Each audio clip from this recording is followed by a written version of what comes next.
सत्संगत जी, प्यार से कहना धन निरंकार जी। ये संदेश दिया जा रहा और सभी का उत्साह, वो सेवा का भाव हर जगह यहाँ मैदानों में दिख रहा है कि किस तरह ये समागम के प्रति उत्साह, ये अपनी भक्ति को और मजबूती प्रदान करने के लिए उत्साह, मन में एक दूसरे को अकोमोडेट करने का उत्साह और सभी इस निराकार के प्रेमी, और कैसे ये स्थान, ये मैदान चाहे एक लिमिटेड जगह पर दिल सभी के विशाल, एक दूसरे को प्राथमिकता देते हुए, एक दूसरे को अपने से ऊपर रखते हुए, यही संतों का उद्देश्य हर समय रहा है कि हर कोई अपने जीवन में इस ब्रह्म ज्ञान से मुकम्मल हो, अपने जीवन में ब्रह्म ज्ञान को उतारे, अपने जीवन में इस निराकार को ही हर समय बसा के एक निराकार से ही फिर वो प्यार बनता जाए। एक अपने जीवन में इस तरह हर समय एक एक पल को बिताएं कि फिर कोई नजरिया भी किसी का कैसा हो, उसमें एक हमें फर्क नहीं पड़ता, क्योंकि हर कोई अपने बैकग्राउंड से है, एक अपने कल्चर से है, किसी तरह भी खाना पीना उठना बैठना एक रीति रिवाज सभी के, तो हर एक को अपनाना और वही भाव कि हर एक में निराकार को ही देखना है, तो सभी श्रेष्ठ हैं। तो मन में वही भाव युगों युगों से जो संतों ने सिखाया कि कैसे एक जीवन को पूर्णता से जीना है, ये बहुत ही लाइटली नहीं लेना। सिर्फ वो बात नहीं कि ब्रह्म ज्ञान तक की यात्रा है, पर यात्रा तो ब्रह्म ज्ञान से शुरू होती है कि अब जब ये निराकार है, हर समय इसका एहसास है, तो कैसे जीवन जी रहे हैं। तो क्या वाक्य में ये जो ब्रह्म ज्ञान लिया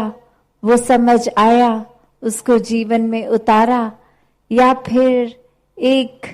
फिर आंख बंद करके ही उजाला होने के बावजूद जीते चले जा रहे हैं। एक अपने जीवन में जहां हर एक के साथ सहयोग करते हुए, एक दूसरे को प्यार करते हुए ही जीवन को जीना है, वहां कहीं फिर एक खुदगर्जी का भाव तो नहीं आ रहा। कहीं इधर मैदानों में भी हम कुछ ये तो नहीं कर रहे कि किसी से कुछ तसला छीन के खुद करने लग गए, एक खुद को दिखाना कि हम सेवा करने आए हैं तो ये सेवा मिले। तो संतों ने तो हमेशा से एडजस्ट किया है कि जब एक भाव ही समर्पित है तो फिर एक सेवा का एक्ट फिर वो नहीं रहता, वो हर समय की ही सेवा है। चाहे घरों से निकलने के समय समागम के लिए या ये सेवा के लिए आ रहे हों, चाहे किसी कारणवश आ भी नहीं सक रहे, और कैसे एक आने के बाद भी सिर्फ एक कुछ सेवा को भी जो फिजिकली अगर कर रहे हैं, चाहे वो कहीं भी लगी हो या फिर एक अपने योगदान रूप से ही सेवा कर रहे हो, तो वो दिखावा मात्र नहीं रहता। वो सिर्फ एक फिजिकल एक्सरसाइज की तरह नहीं कि कर लेंगे एक आध घंटा दिन में तो तंदुरुस्त रहेंगे। एक सेवा का भाव अगर नहीं तो फिर वो सिर्फ एक शारीरिक हिलना डुलना, वो मूवमेंट तक ही रह जाएगा। तो कैसे अगर सेवा में वाकई ही अपने आप को पूरी तरह उतारना है तो मन से शुरुआत करनी होगी। एक भाव संतों के, चाहे आज श्रवण किए या श्रवण करते आए या समागम पे भी श्रवण होंगे, वो सिर्फ बोल नहीं, वो सिर्फ अच्छी बातें, अच्छे एग्जाम्पल्स नहीं, अच्छी कहानियां नहीं, वो एक हमारे जीवन में उतर जाए तो सिर्फ कान तक ही ना रहें तो ही फायदा है। और ये फायदा सिर्फ हमारा है, क्योंकि जहाँ एक अच्छा इंसान तो स्वाभाविक हो जाएगा, वो एक बाय प्रोडक्ट तो हो जाएगा, उससे ज्यादा गहराई इस निराकार के जुड़ाव से होगी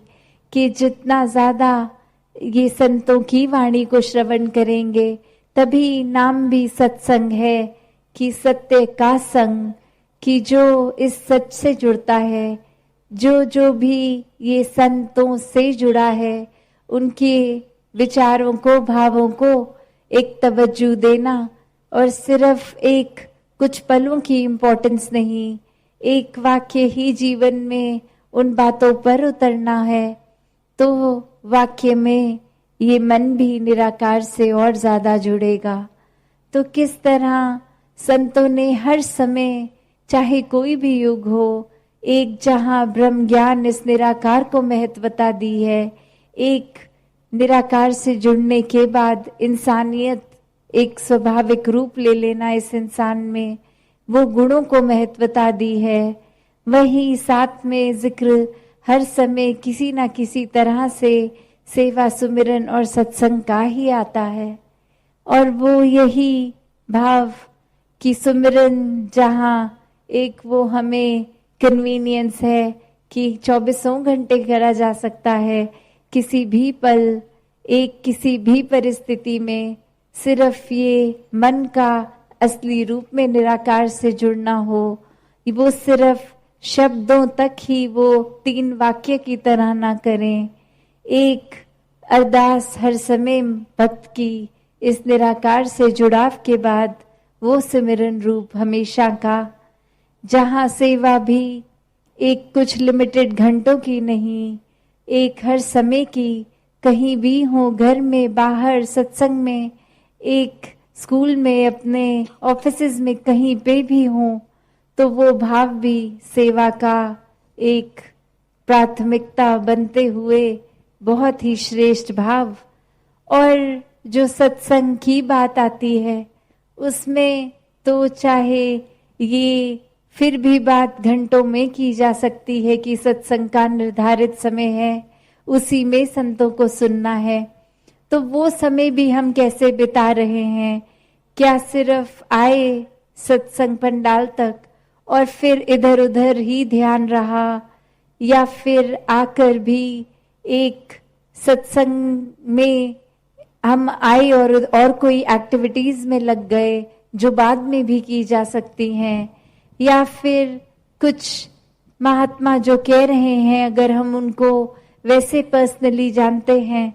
तो अब वो टिप्पणी उनके वास्तविक जीवन से हम करने लग गए कि ये बोल क्या रहे हैं पर ये जीते कैसे हैं, या फिर एक वो रूप कि हम सुन तो रहे हैं बात पर मन में फिर सोच रहे हैं ये बात तो मुझ पे लागू नहीं होती, मैं तो ऐसा हरगिज नहीं हूँ, ये जो बातें आ रही हैं ये किसी और के लिए हैं। और फिर ऐसे सोच के साथ ही कोई एक व्यक्ति विशेष ध्यान में भी आ जाता है जो हमें किसी कारण से अगर हमारी नापसंदी के लिस्ट में है, तो बात वही कि हाँ उनके जीवन में ये कमी है, ये बात अगर वो सुनते तो वो एक सुधर सकते थे। तो बात वही कि सत्संग में आके भी हम क्या कर रहे हैं, एक सिर्फ टाइम पास के तौर पे चलो आज कुछ नहीं कर रहे तो कुछ देर संडे का सत्संग कर लें, क्या इस भाव से आ रहे हैं? अगर बात ये है तो एक अपने आप को ब्रह्म ज्ञान होने के बावजूद भी जगाने का समय आ गया है कि हर समय में उपस्थित रहें, हर समय में ये चेतनता, ये एक्टिवनेस, ये अलर्टनेस एक रिस्पॉन्सिबिलिटी है, एक ये हमारा सिर्फ एक ड्यूटी नहीं, ये हमारी चेतनता को हर समय प्रयोग में लाना एक बहुत ही जरूरी कर्तव्य भी है कि हमें कैसे पल पल जीना है, एक भेड़ चाल के रूप में नहीं, सिर्फ एक ऐसा नहीं कि सभी कर रहे हैं, सब घर वाले सत्संग चल रहे हैं तो हम भी चलते हैं, नहीं, ये खुद से एक मन में उत्साह होना चाहिए कि सत्संग पहुंचे। तो अब घड़ी की ओर नजर, दासी अपनी बात को यहीं विराम देगी। साथ संगत जी, धन निरंकार जी।